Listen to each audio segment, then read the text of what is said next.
Hi, I'm Hazel, and this is a guide to normal and heroic difficulty Goroth in the Tomb of Sargeras. He's being punished for past failures with unending torment, which is apparently why he's all green and gooey.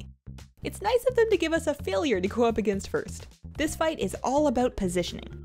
Infernal Spikes are the core mechanic of Goroth. They'll spawn underneath random ranged DPS. The range should be loosely fanned out at mid-range, not too close to melee, but not out in Africa either. You want to scooch out of the way when the spike starts to spawn to avoid taking damage and getting knocked back.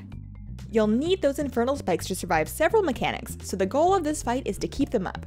Goroth passively crushes pillars when his hitbox touches them, so he needs to be kept away from the pillars at all times.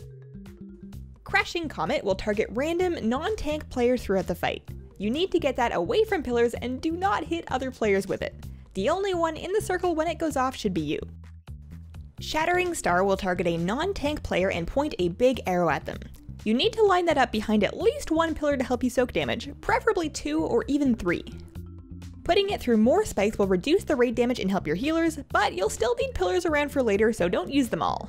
If you don't manage to hit any pillars with that, it's going to kill you, do disgusting raid-wide damage, and potentially wipe your group. When Goroth reaches max energy, he'll cast Infernal Burning. Everyone needs to get behind a pillar for this, or they're going to be crispy and quite dead. If he's at high energy and you're nowhere close to a pillar, you need to start thinking about scooching. Burning Armor is the tank mechanic of the fight.